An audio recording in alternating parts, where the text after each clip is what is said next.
हजरत मुअज़्ज़ज़ व मुकर्रम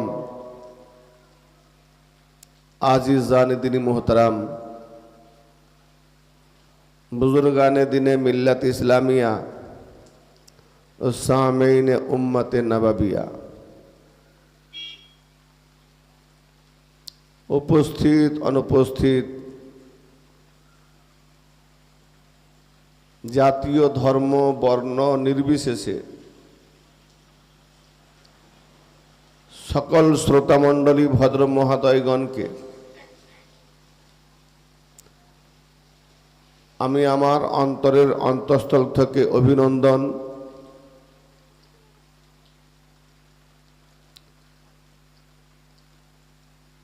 श्रद्धा शुभेच्छा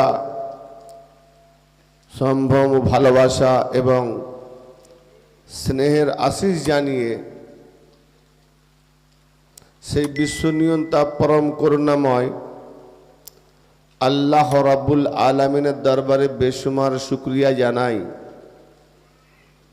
जिनि तार बारगुजिदा पैगम्बर हुजूर पुरनूर सरकार दो आलम जनाबे मुहम्मदुर रसूलुल्लाह सल्लल्लाहु ताला अलैहि वसल्लमेर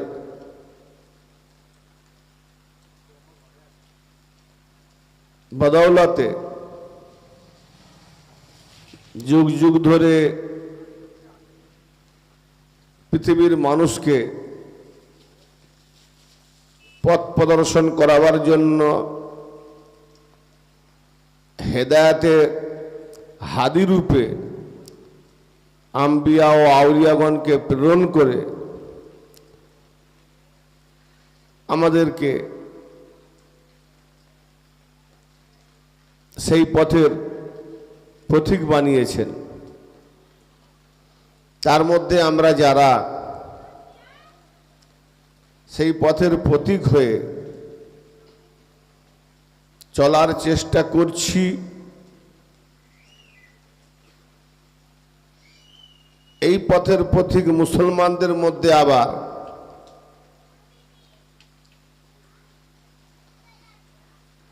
তিয়াত্তর ভাগে বিভাজন মহানবীর ফরমান অনুযায়ী সেই ৭৩-এর মধ্যে আবার ৭২ হবে জাহান্নামী আর একটা হবে मुक्तिकामी अर्थात जान्नाती। अतएव सबाई आमरा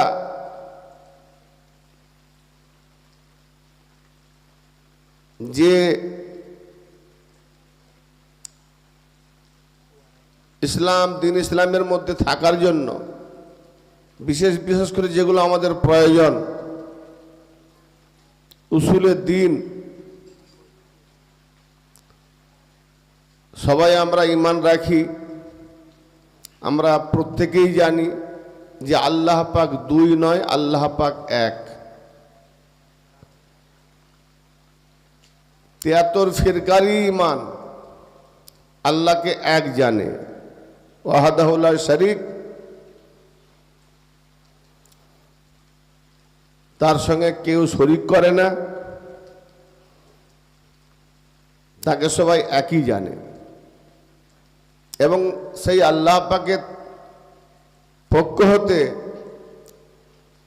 आगत तमाम नबीगणेर नबी मदानी ताजदार सरकारे कायनात फखरे मौजूदात अहमदी मुस्तफ़ा मुहम्मद मुस्तफ़ा सल्लल्लाहु ताला अलैहि वसल्लम क्यों एक जाने अर्थात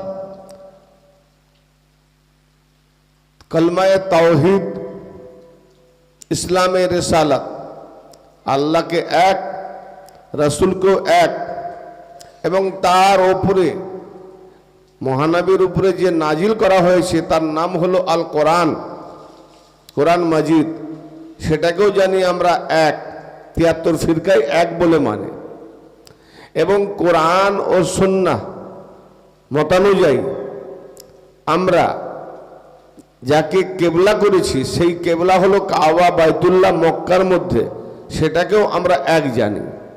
তাতে বোঝা গেল মুক্তাসার যে আল্লাহ এক, নবী মুস্তফা এক, কাবা কেবলা এক, আর নাজিলকৃত কোরআন এক। ফিরকা কটা? 73টা। সবই যখন এক, ফিরকা বানালো কে? তাহলে কোরআন, কাবা কেবলা, নবী মুস্তফা, আল্লাহ, যা কিছু উসুলের দিন, যাদের ফরমান, এইসবের পরিচয়পত্র দেখাবার মূলে, শোনাবার মূলে, নিয়ে যাবার মূলে দায়িত্ববোধ কারা নিয়েছে? মৌলবীতন্ত্ররা।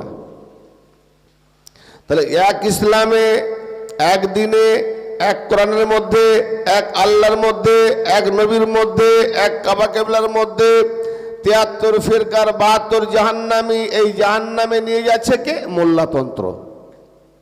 আমার কথা বুঝতে পারছেন না? বোঝেন? মাথা হেলালে হবে না, হ্যাঁ না বলেন। বোঝা যাচ্ছে তো? সাধারণ মানুষ কি রে বাবু, মাইক ডাউন করছে কেন? সাধারণ মানুষ কি বিভাজন করেছে? যত ফতোয়া কি সাধারণ মানুষ দেয়? তাহলে যারা যারা এই কোরআন হাদিসের উপরে, ইজমা কিয়াসের উপরে মাদ্রাসা থেকে পাশ করে ডিগ্রি ধরেছে, ডিগ্রিধারী মৌলবীরা বা তাদের দ্বারাতে এক ইসলামে একদিনে বিভাজন। এখন আমরা এত বিভাজনের মধ্যে যে যে দলে আছি, একটু বাড়াও, যে যে দলে আছি, মাইকে হাত ফাত দিচ্ছ নাকি? তাহলে কমলো কি করে আওয়াজটা? যে যে দলে আছি আমরা মনে করি যে আমরাই ঠিক পথে আছি, ঠিক না? কেউ কোনোদিন নিজের দলকে বলেছে যে আমরা জাহান্নামী দল? 73 ফিরকাই ভাবে, নাম ধরছি না, নাম ধরার প্রয়োজন নয়, যে যে ফিরকাতে আছে, যে যে দলের সঙ্গে আছে, সে নিজেদের ভাবে যে আমরা ঠিক দলে আছি, ওরা বিপদগামী আছে। সে আবার ভাবে আমরা ঠিক আছি, ওরা বিভ্রান্তে আছে। কিন্তু আসলে কোনটা ঠিক, কোনটা বেঠিক, এর নির্ণয় করবে কে? কোরআন বলছে, কোনো মানুষ যদি কোনো আলেমকে জিজ্ঞেস করে যে ভাই ইসলামে তো 73টা দল, একটাই মাত্র দল জান্নাতি হবে, বাকি সব জাহান্নামী, সেই দলটা কোন দল বলবেন? তা আপনাকে আমাকে উত্তর দেবে কি? ও আল্লাহ জানে, ঠিক না? না কি বলবে? কোনদিন বলবে?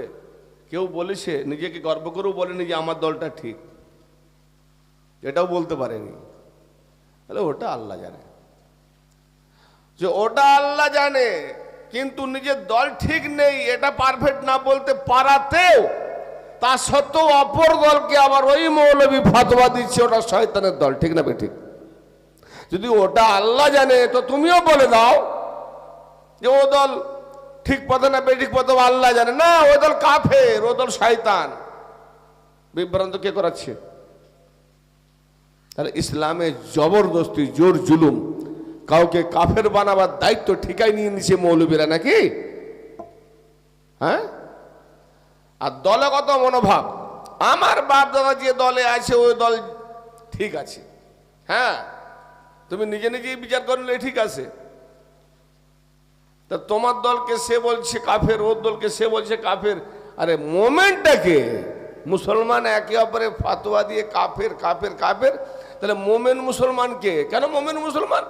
যে যাকেই কাফের দিক না কেন, যে যাকেই বেদাত মুনাফেক কাফের ফতোয়া দিক না কেন, মোমেন মুসলমানের পরিচয় হলো মসজিদে যাও, টুপি মাথায় দাও, লম্বা দাড়ি রাখো, জুব্বাটি পরো, মাথাটি টোকো, ব্যাস।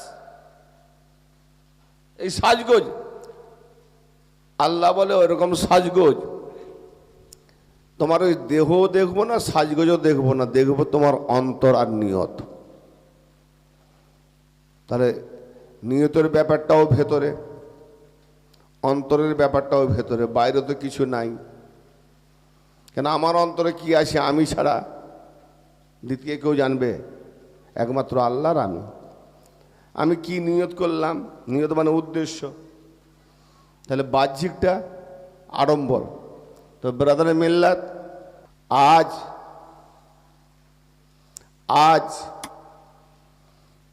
যে উপলক্ষ নিয়ে, যে উদ্দেশ্য নিয়ে আজকের প্রতি বছরের ন্যায় একটা ফিক্সড ডেট, সেই রজনী আজ হযরতে খ্বাজা বদুর রহমান চিশতি মাদ্দাজিল্লাহুল আলীর শরণাপন্ন হয়ে আমরা এই মাজমাতে এই দুর্যোগের মধ্যে দিয়েও আমরা একটা মজলিস চালিয়ে যাচ্ছি। যাই হোক,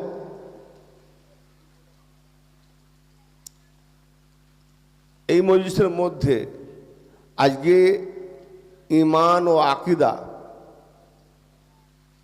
পরিপূর্ণ ঠিক করার একটা সুযোগ্য একটা রজনী পেয়েছি আমরা এই জন্যে যে হযরতে খ্বাজা বদুর রহমান চিশতি মাদ্দাজিল্লাহুল আলীর ওসিলাতে আমরা আজকে কিছুটা সময়ের জন্য রাতটা পেয়েছি। কোরআন ও হাদিসের আলোকে কিছু আমরা ঈমান আকীদা ঠিক করব, যে হযরতে খ্বাজা বদুর রহমান চিশতি মাদ্দাজিল্লাহুল আলীর ওসিলাতে তার আজকে উর্স মুবারক, অর্থাৎ বরকতময় মিলন। কিসের মিলন? তার রুহানিয়াতের সাথে আমাদের নিয়তের মিলন। যেভাবে আল্লাহর ওলি আল্লাহর কাছে প্রিয় হয়ে থাকে, সেভাবে যেন আমরাও আজকে সেই অলির মাজমাতে বসে সেই অলির যেন আমরা প্রিয় হয়ে যাই। আর যে ব্যক্তি অলির প্রিয় হয়ে যায়, আল্লাহ বলে সে অলির শুধু প্রিয় নয়, সে আমারও প্রিয় হয়ে যায়। মানে অলির অলিও সে আল্লাহর অলি হয়ে যায়। জোরে বলেন না? তা আমি আপনাদের খেদমতে কোরআন কালামুল্লাহ শরীফ থেকে সূরা বাকারার দুটো আয়াতে কারিমা তেলাওয়াত করেছি, আর সেই সঙ্গে রাওয়াহুল মুসলিম থেকে এবং রাওয়াহুল বুখারী থেকে কাট করে ছোট্ট ছোট্ট দুটো হাদিস পাক তেলাওয়াত করার প্রয়াস নিয়েছি। ইনশাআল্লাহ তাআলা সর্বপ্রথম শুরু করব কোরআন পাককে দিয়ে। নেট চলছে? সর্বপ্রথম শুরু করব কোরআন পাককে দিয়ে, যে কোরআন পাকে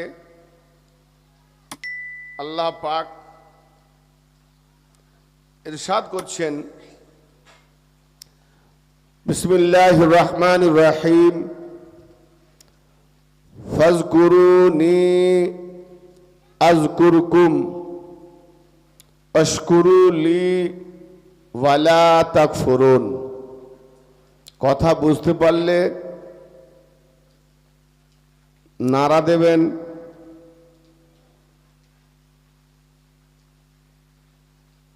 একটু দাঁত লাগাবেন, মাথা হেলাবেন না। কারণ বড় বড় খুশখবরি যখন আমরা পাই, তখন আমরা জোরে বলি সুবহানাল্লাহ। কিছুটা খেয়ে নেওয়ার পর আলহামদুলিল্লাহ। সন্তান ছেলে বলে হলে সুবহানাল্লাহ আলহামদুলিল্লাহ বলি না? তা আজকের যে রজনীতে যে কথাগুলো হবে, আল্লাহ এবং তার প্রিয় ভাজনদের সাদকা তোফাইলে ইনশাল্লাহ কিছুক্ষণের জন্য হলেও মূল্যবান কিছু কথা আমি বলার চেষ্টা করব, যেন ভেতর থেকে কেউ যেন বলার মতো আছে সেরকম ব্যক্তি যারা আছেন, শুধু কেউ বলালে বলবেন তা না, যখনই কোনো কোরআন ও হাদিস থেকে খুব মূল্যবান গুরুত্বপূর্ণ কথাগুলো শুনবেন, ভেতরে যেন একজন আমি আছি, সেই আমিটা যেন একটা জুনুন পয়দা হয় যে হ্যাঁ আমার মধ্যে একটা মর্দামি আছে, মর্দার একটা জোশ আছে। তাহলে একবারে ভিজের মতো ভিজে গিয়ে শুনবেন, বক্তার সে কোনো জোশ আসবে না। সারা জীবন শুধু শুনবো কি বলছে, কিন্তু কথাটা গুরুত্ব কতটা, সেখানে আমার ভেতরের মর্দামি যদি জেগে না ওঠে মরদ, তাহলে আর শুনলামটা কি? সাজানো ফুল বাগান হলেও দেখতে ফুল বাগান, কিন্তু খুশবু যদি না পাওয়া যায়, ফুল বাগানের ফুলের মধ্যে খুশবু না থাকলে সেই ফুলের মূল্য কমে যায়। দেখতে সুন্দর হওয়া দরকার নয়, তার সঙ্গে খুশবুটাও থাকার দরকার আছে। তো যে আয়াতে কারিমা আমি তেলাওয়াত করলাম, এবারে গুরুত্ব দেন কোরআন কি বলছে, মোল্লা কি বলে আর আল্লাহ কি বলে, তফাৎ এই জায়গায় কতটা ডিফারেন্স হয় দেখি। ফাজকুরুনি আযকুরকুম, আল্লাহ পাক বলছেন তোমরা আমার জিকির করো, আমি আল্লাহ তোমাদেরও জিকির করব। জোরে বলেন। আল্লাহ বললেন ফাজকুরুনি, তোমরা আমার জিকির করো, আযকুরকুম, আমিও তোমাদের জিকির করব। আল্লাহ আমাদেরও জিকির করবে, কিন্তু শর্ত আগে তোমরা আমার জিকির করো।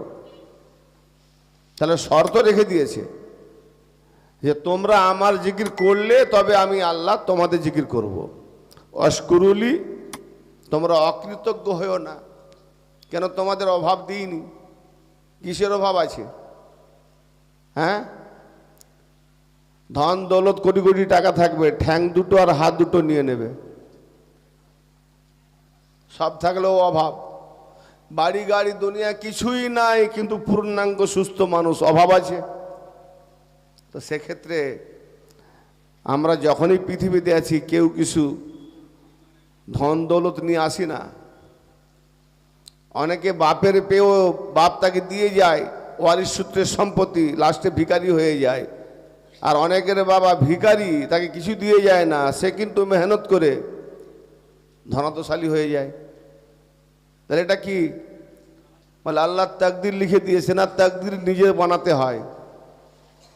যদি তাকদির আল্লাহ লিখে দিয়েছে, তাকদিরের উপরে বিশ্বাস মানেটা কি? তাকদিরকে বানাতে হয়।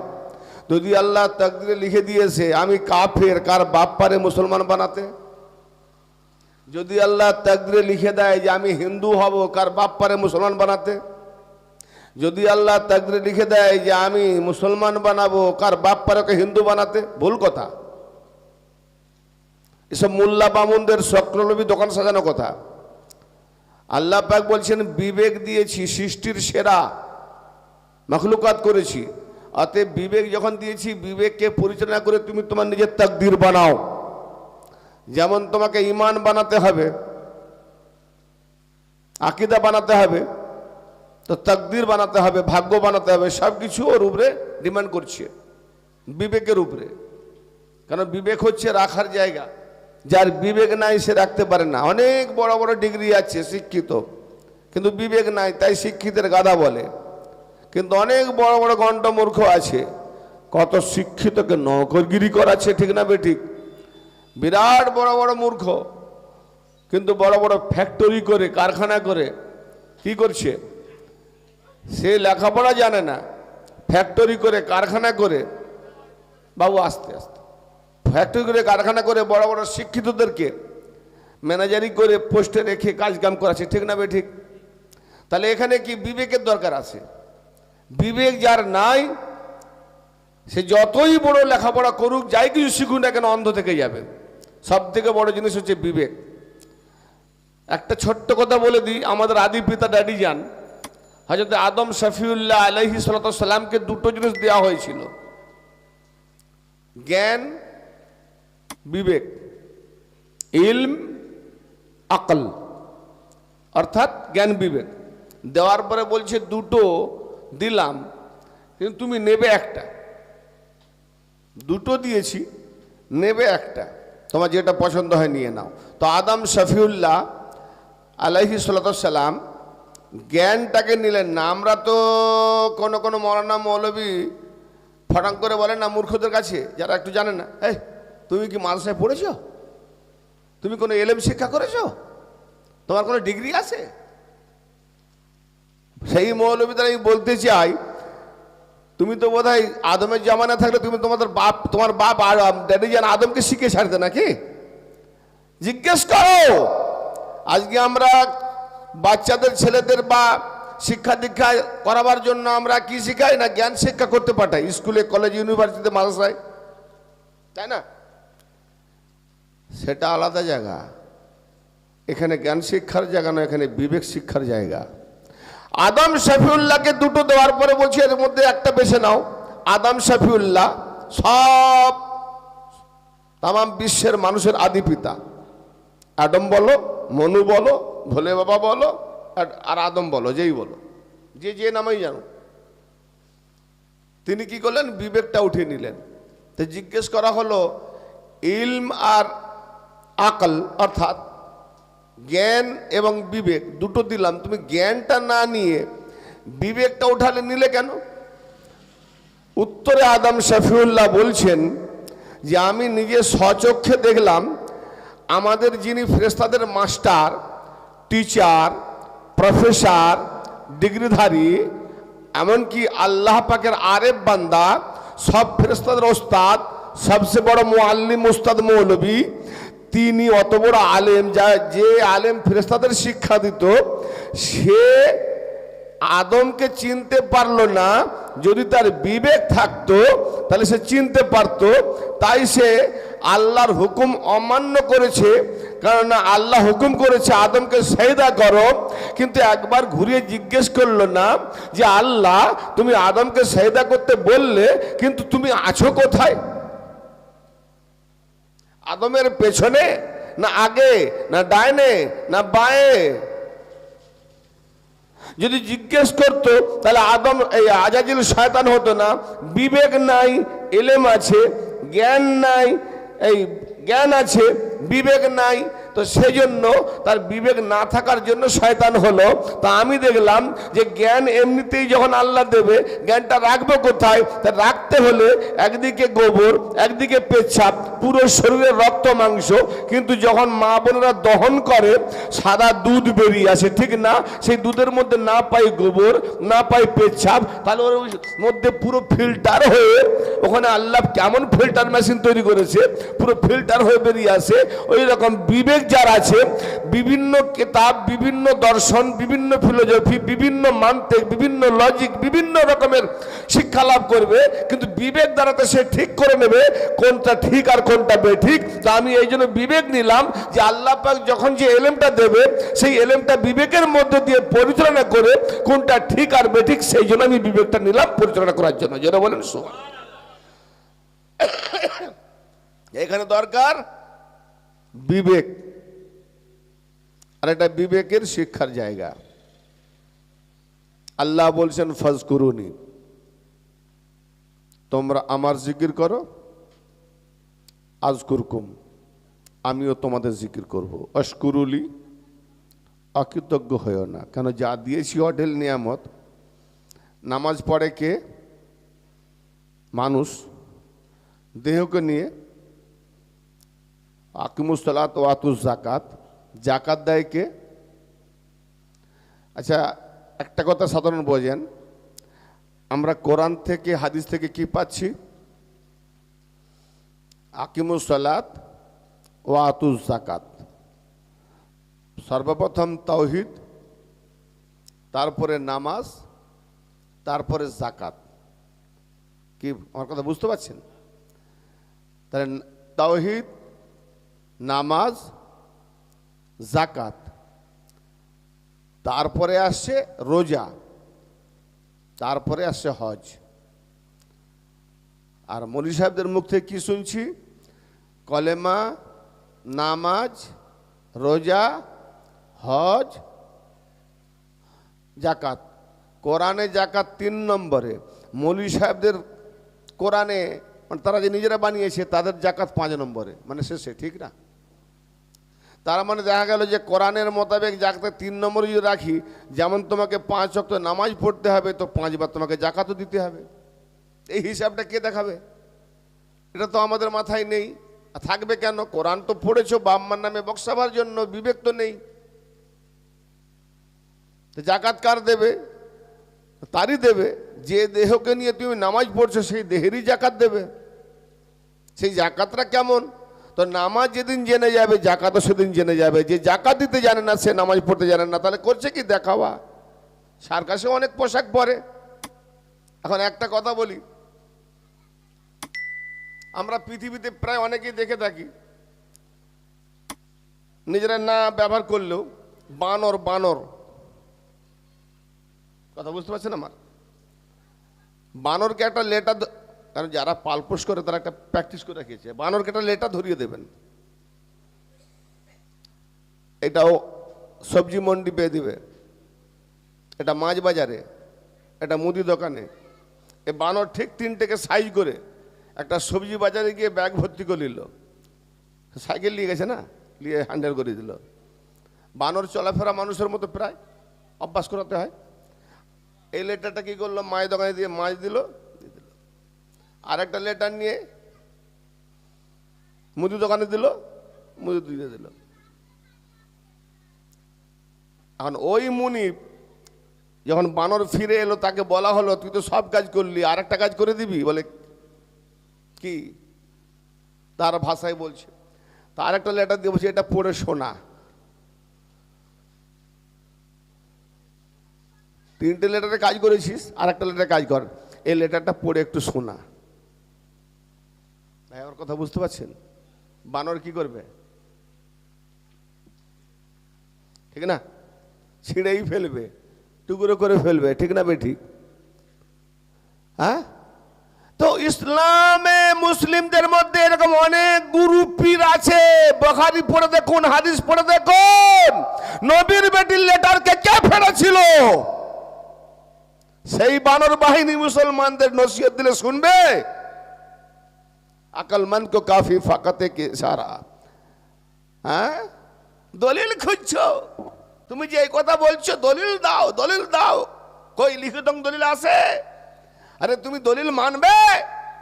যখন নবী পাক চেয়েছিলেন কলম কাগজ দাও, ঔষধনামা লিখে দিয়ে যাব যাতে আমার পরে তোমরা গুমরা না হয়ে যাও, একে অপরের গর্দান না উড়িয়ে দাও, তো তুমি তো নিজেই দলিল শেষ করে দিয়েছো কলম কাগজ না দিয়ে। হ্যাঁ, কাদের থেকে দিন নেবো? সাহাবা সাহাবা করছো, দিন নেবো কাদের থেকে? যাদের থেকে নবী দিন নিতে বললেন তাদেরকেই ছেড়ে বসে আছি। তা তারা কারা? আরে সব থেকে বড় জিনিস হচ্ছে বাবা বা মুরব্বীরা, গার্জেনরা যখন বাড়ি থেকে বিদায় নেয়, পৃথিবী থেকে বিদায় নেয়, তারা একটা তাদের বংশ বুনিয়াদ জেনারেশনদের জন্য একটা শেষ ওসিয়ত করে যায়। সেটাই মান্যকর হয় না যে বাবা দাদু একটা ওসিয়ত করে গেছে। তা আমার নবী পৃথিবী ছাড়ার পূর্বে একটা ওসিয়ত করে গেছেন, মারাত্মক ওসিয়ত। ইন্নী তারিকুন ফীকুমুস সাকালাইন কিতাবাল্লাহি ওয়া ইতরাতি আহলা বাইতি মা ইন তামাসসাকতুম বিহিমা লান তাদিল্লু বা'দি লাইয়া তারিকা হাত্তা ইয়ারিদা আলাইয়াল হাউস। আমি তোমাদের মাঝে তোমাদের মধ্যে দুটো জিনিস ছেড়ে যাচ্ছি, একটি হলো আল্লাহ পাকের কিতাব, আর দ্বিতীয়টি হলো আমার বংশধর ইতরাতে আহলে বায়াত। এই দুটোকে যদি তোমরা ধরে থাকো মজবুত করে, কখনো গুমরা হবে না। নবী পাক গ্যারান্টি দিচ্ছেন কখনো গুমরা হবে না। আর এরা একে অপরকে আমার হাউজে কাউসারে আমার সঙ্গে মিলিত না হওয়া পর্যন্ত এরা আলাদাও হবে না। প্রত্যেকটা ঘরে আপনি 72টা ফিরকার ঘরে কোরআন পাবেন। বলুন আলী আছে? ব্যাস।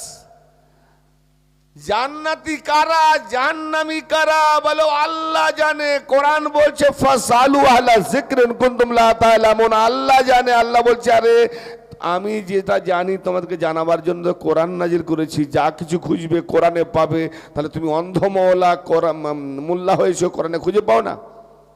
কোরআনে কি এমন প্রশ্নের উত্তর নাই? সবই উত্তর আছে, সবই উত্তর আছে। যে যাহা কিছু খুঁজবে কোরআনে পাবে। কেউ কোন ফিরকা জান্নাতি হবে? নবী পাক বললেন আমার এই দুটোকে ধরে থাকো তো গুমরা হবে না, জান্নাতি হবে। এরা একে অপরে আলাদা হবে না। আর এদেরকে শিখাতে যেও না, এদের আগে বেড়ে যেও না, এবং এদেরকে আগে ছেড়ে তুমি পিছনে থেকে যেও না, হালাক হয়ে যাবে, ধ্বংস হয়ে যাবে। তাহলে এই জিনিস দিয়ে দেওয়ার পরেও আজকে মোল্লা মৌলবীরা আহলে বায়াতকে ছেড়ে বসে আছে আর কোরআনকে পিছনে ফেলে দিয়েছে, আর নিজেদের দলীয় মশলা মশালের কেতাব শোনাচ্ছে, নিজেদের ব্যবসাটাকে টিকিয়ে রেখেছে। তো ব্রাদারে মিল্লাত, দিন আমরা নব মোল্লার কাছে নয়, মাওলার কাছে। দিন কার কাছে নেব? মাওলার কাছে। সে মাওলাকে, আল্লাহ হলো মাওলা, নবী মাওলা, এবং আল্লাহর হুকুম মোতাবেক নবী পাক বলেন আমি যার মাওলা এ আলীও তার মাওলা। বাস আলীওয়ালা। যেখানে কোরআন আছে, যদি সে জান্নাতি ফিরকা হয় তো কোরআন থাকলে আলী থাকবে, আহলে বায়ত থাকবে। আর যদি দেখেন যে কোরআন আছে আলী আহলে বায়ত নেই, তো ওটা হলো জাহান্নামী ফিরকা। আর যেখানে কোরআন আছে আর আলী আহলে বায়ত আছে, এটা হলো জান্নাতি ফিরকা। কারণ নবী পাক বলছেন এদের দুটোকে ধরে থাকলে গুমরা হবে না। আর যারা একটা ছেড়ে দিয়েছে তারা গুমরা আছে। কেন? তা কোরআন নিয়েছে আর মোল্লাকে নিয়েছে, সাহাবাকে নিয়েছে। তফাৎ এই জায়গাটায়। আমি যে আলোচনায় আসছিলাম, দেখি যে আমরা জিকিরের দর্শনটা কতটা বুঝলাম। তোমরা আমার জিকির করো, আমিও তোমাদের জিকির করব। আমরা তো সব রাতের রাত্রে, সবে কদরের রাত্রে সারাটা রাত মসজিদে বসে বসে আল্লাহু আল্লাহু আল্লাহু আল্লাহু, কি গো হয় না? লা ইলাহা ইল্লাল্লাহ ইল্লাল্লাহ ইল্লাল্লাহ আল্লাহু আল্লাহু আল্লাহু হু হু হু। আল্লাহ বলছে তোমরা যদি আমার জিকির করো, তোমরা আমার জিকির করলে আমিও তোমাদের জিকির করব। তা আমরা তো সারা রাত ধরে আল্লাহ আল্লাহ করলাম, আল্লাহু আল্লাহু করলাম। আল্লাহ আমাদের জিকির কেমন করে? আল্লাহ আমাদের কেমন জিকির করে? আল্লাহ কি আমাদের নাম ধরে জিকির করে নাকি? হ্যাঁ, তা আল্লাহ কেমন জিকির করে? মোল্লাকে জিজ্ঞেস করো। কোরআন বলছে ফাজকুরুনি আযকুরকুম, তোমরা আমার জিকির করো আমিও তোমাদের জিকির করব। তা আমরা আল্লাহু আল্লাহু আল্লাহু করি। হ্যাঁ, হিন্দু ভাইরা হরি হরি হরি হরি করে। সেই হরি তোমার কেমন জিকির করবে? সে আল্লাহ তোমার কেমন জিকির করবে? তখন মোল্লা বলবো আল্লাহ জানে। তো তুমি কি জানলে? খালি দোকান সাজাতে জানলে, ফাতুয়া দিতে জানলে, ব্যাস এইটাই শিখে নিলাম। কি ভাই কিসসা কাহানি শুনবেন না কথা ভালো লাগছে? হ্যাঁ, তাহলে আল্লাহ জিকির করব আমরা কেমন করে? আসলে আমরা আল্লাহ জিকিরের যে দর্শন সেটাই জানি না, দর্শন শক্তিটাই নাই। আল্লাহ জিকির কিভাবে করব আমাদেরকে তার ব্যাখ্যা খুঁজে আনতে হবে না, অন্য কারো কাছে যাওয়ার প্রয়োজনও হয় না। এই সূরা বাকারার যে আয়াতে প্রশ্ন দাঁড়িয়ে গেছে যে তোমরা আমার জিকির করলে আমি আল্লাহ তোমাদের জিকির করব, এই সূরা বাকারা আবার 200 নম্বর আয়াতে তার জবাব দিচ্ছে ফাজকুরুল্লাহ কাযিকরিকুম আবাকুম, তোমরা আল্লাহর জিকির সেইভাবে করো যেভাবে তোমরা তোমাদের বাপ দাদাদের জিকির করে থাকো। কি বুঝলে? এবার মৌলভী সাহেবকে বলো আল্লাহ তো জিকির শিখিয়ে দিয়েছে, তুমি কেমন করাচ্ছ? আমরা আমাদের বাপ দাদাদের কেমন জিকির করি গো? ফাজকুরুল্লাহ কাযিকরিকুম আবাকুম, তোমরা আল্লাহ পাকের সেইভাবে জিকির করো যেভাবে তোমরা তোমাদের বাপ দাদাদের জিকির করে থাকো। তা আমরা বাপ দাদাদের জিকির কেমন করে থাকি? কেমন করে করি গো? যেমন আল্লাহ আল্লাহ করি না, আল্লাহু আল্লাহু এভাবে করি তো। তাহলে বাপ দাদাদের জিকির আল্লাহর মতো করবো, আব্বা আব্বা আব্বা আব্বা আব্বা আব্বা আম্মা আম্মা, কিরম করবো ভাই? কোরআন থেকে বলছি মুনি সাহেব, ওই বাবা মা মরে গেলে ওই আশায় বসে থাকবো, দাওয়াত দিলে বকসাবো, ও কোরআন শিখতে যেও না, তুমিও জাহান্নামে যাবে, তোমার পিছনে ইক্তেদাকারী জাহান্নামে যাবে। কোরআনকে তুমি খেলতামাশার বস্তু ভেবে নিয়েছো নাকি? পড়লেই হয়ে গেল? হ্যাঁ, আমরা বাবা মায়ের জিকির কেমন করি আর বাপ দাদাদের জিকির কেমন করি?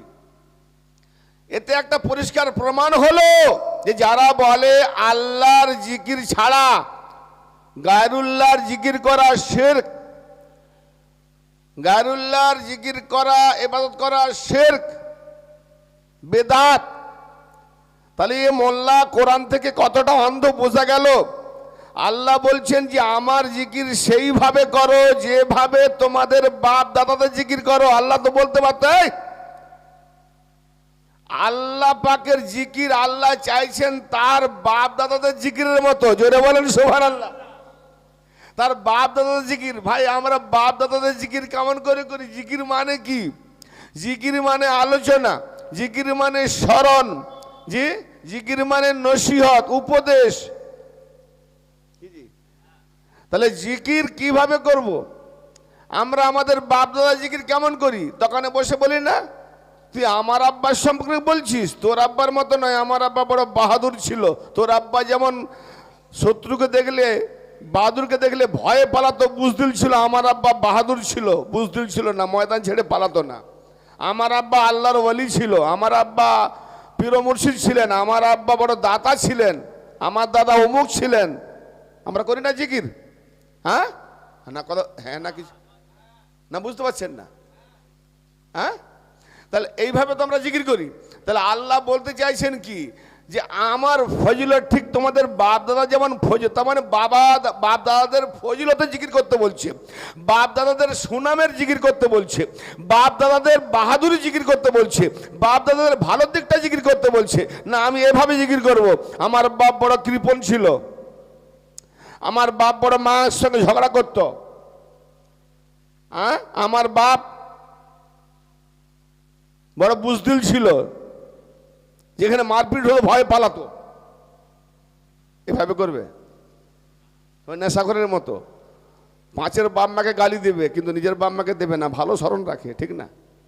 হ্যাঁ, তাহলে বাপ দাদার জিকির সেইভাবে সেখানেই করা হয় যেখানে বাপ দাদার ফজিলত আছে। বাপ দাদার ফজিলত যেখানে সেখানে, তো এই জন্য আল্লাহ বলছে তোমরা আমার জিকির করো, আমি তোমাদের জিকির করব। তো আমার জিকির তোমরা সেভাবে করো যেভাবে তোমাদের বাপ দাদাদের জিকির করে থাকো। তাহলে এখন বোঝা গেল আমার বাপ দাদারা কি মাসুম, বেগুনা? হ্যাঁ না বলেন? আমাদের বাপ দাদাদের জিকির তো আমরা করি, আমরা ইমানে নিছি আল্লাহ জিকির করব, আমার বাপদার চর্চা করব। তা আমাদের বাপ দাদা কি মাসুম, বেগুনা? কোনো মানুষ, আরে বাবা সবাই যদি বেগুনা হতো তাহলে বলতো কেন আল্লাহ গো জীবনে অনেক গুনাহ করেছি, যে পীর সেও বলে আমি গুনাহ করেছি, কি জি?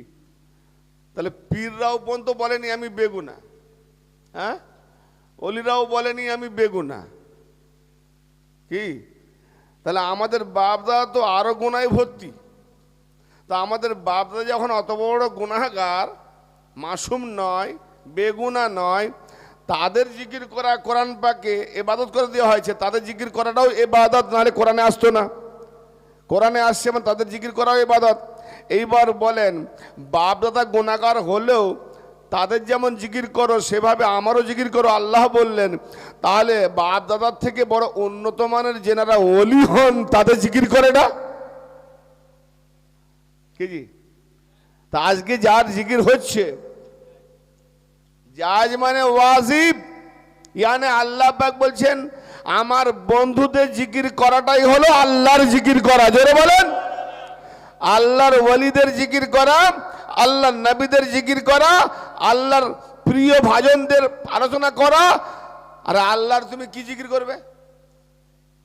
হ্যাঁ, আল্লাহ কোথাও মারপিট করতে গিয়েছিল? মারপিট করে জিতে এসছে? আল্লাহ কোনদিন এসে খাইয়ে দিয়েছে এক লোকমা? বেডে যখন পেশেন্ট রোগী পড়ে থাকে তার লোক নাই, লোককে ধার করে ভাড়াই করে রাখতে হয়। আল্লাহ বলে আর ওর বেসাহারা আমি আছি, আল্লাহ তুই যা, আমি দেখে বেলা করবো। বেডের সামনে এসে বসে ডিউটি দেয়। তার নিজের ঘর কাবা সামলায়নি, বাইতুল্লাহ কাবা শরীফের ভেতরে 360টা মূর্তি, মদের ভাট্টিখানা, ব্যভিচার, আগলামবাজি। 300 বছর আল্লাহ করোনা খায়নি যে একটু হিলিয়ে দিই, ভেঙে পড়ে যাক, মারা যাক। আখেরে 300 বছর পরে নবী আর আলী এসে আল্লাহর কাবা ঘরকে পাক করলো। জোরে বলেন। তাহলে যে আল্লাহর কাবা ঘরকে পাক করতে গেলে নবী আর আলীর দরকারি, মোল্লা বলে কি? তাহলে আল্লাহর কাবাঘরকে পাক করতে গেলে নবী আর আলীর দরকার। আর আল্লাহ যে দিলটাকে নিজে দুহাতে বানিয়েছে, সেই দিল কাবাকে পাক করতে গেলে মোল্লা করবে? তাহলে সেই নবী আর আলীর দরকার, সেই নবী আর অলির দরকার, ঠিক না? অলি ছাড়া দিল কাবা পরিষ্কার হবে না, এই জন্য অলির একান্ত প্রয়োজন। তো ব্রাদার মিল্লাত, বাপ দাদা যদি মোমেন হয়, বাপ দাদা যদি মোমেন হয়, তার জিকির করা ইবাদত। আর বাপ দাদা যদি মোমেন না হয়, কোরআন কি বলছে সূরা মুজাদ্দালা শোনেন, বাপ দাদা যদি মোমেন না হয়, গুনাহগার হয়, পাপী হয়, ফাসেক হয়, তো তার জিকির করা না জায়েজ। হ্যাঁ, তার সেই জিকির করবে তার যে কর্তুত, যে ব্যবহার, সেটাতে তুলে ধরতে পারে যে আমার বাপ খুব একটা ভালো লোক ছিল না, আমার বাপ অমুক ছিল, তুমুক ছিল, হ্যান ত্যান, কিন্তু সে নিজের সম্মানের জন্য বলতে চায় না, চেপে রাখে। তাহলে এখানে বাপ দাদার জিকির সম্মানের জিকির হবে, ফজিলতের জিকির হবে, বাহাদুরির জিকির হবে।